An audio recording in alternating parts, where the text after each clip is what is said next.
In the beginning was the Word was with God, and the Word was God. Join Pastor David Ene, Senior Pastor, World Consulate Assembly, Uyo, as he shares the banquet on radio. We celebrate you.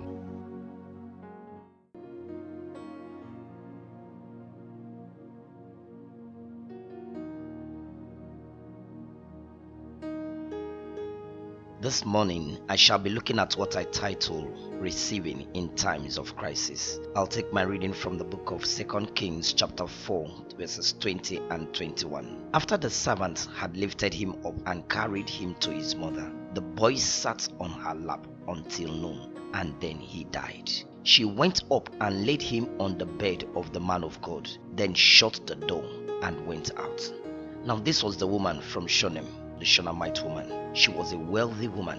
She saw Elisha to be a holy man of God. So in agreement with her husband, she blessed the prophet with meals and a place to stay whenever the prophet is in Shunem. Her kindness attracted a reward from God. She miraculously got a son, but one day the Shunammite son died.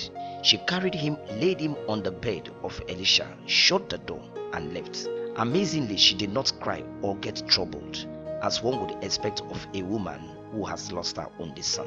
When she was questioned by her husband and Elisha's servant Gehazi, her response was, "All is well." When challenges confront you, there are 3 questions it poses at you. Number 1, who are you? Number 2, who do you know? Number 3, what can you do?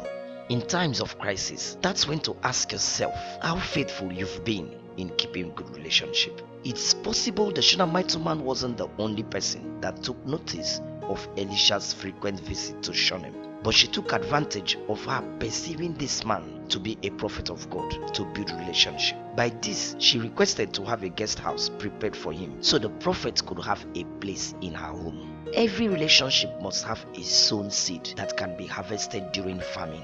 Am I asking you to start basing your hope on those you've helped? The answer is no. Where you sow a seed may not be where you reap, but for every seed there is an harvest. When you lose the seed time, you lack during the harvest season. When she lost her only son, she placed her son on the bed of the prophet, by this holding God to her seed. Like Jehoshaphat said to the people of Judah and Jerusalem in 2 Chronicles 20:20, "Believe in the Lord your God and you shall be established. Believe his prophets and you shall prosper." She ran to meet her prophet. This time, her relationship with the prophet and her faith in God gave her victory in crisis. If when in need you don't have who to call on, then you should ask what you've been doing with the people God has been sending your way. Secondly, seeds are not to be forgotten, for they are unto God.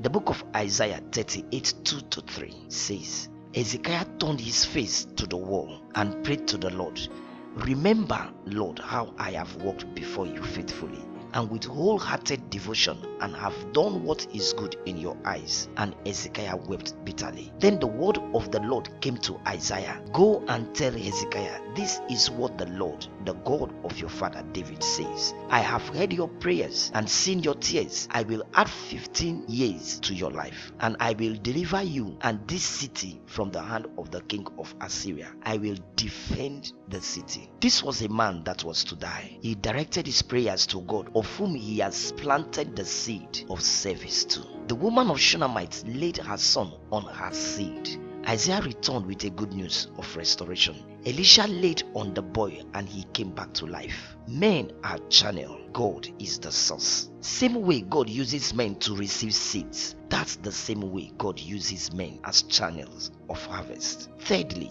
you can't tell how many times your seed could provoke harvest. In 2 Kings chapter 8, same woman, after avoiding an impending famine for 7 years, upon her return, the once wealthy woman of Shunammite learned she had lost everything.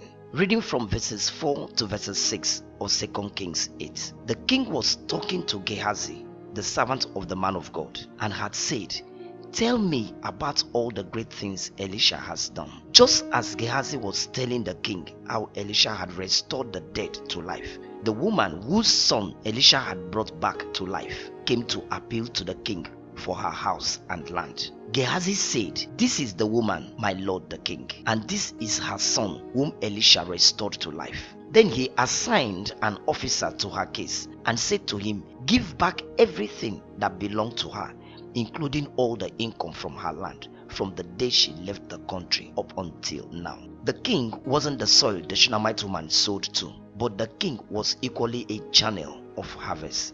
It's expedient to sow good seeds, both in service and in giving to God. Every seed attracts harvest. When you are facing crisis, tell God of your seeds, for every seed is tied to blessing. You may not see the harvest now, but it will surely come. My prayer for you is that every seed you've sown, both in service and in giving, provokes harvest. God bless you. The Banquet on Radio was brought to you by World Consulate Assembly, Uyo. For more information and details, please call 081-8376-5321 or 080-39-566-773. Worship with us at the Conference Hall, Tantalizers, Abak Road, Uyo. Stay blessed.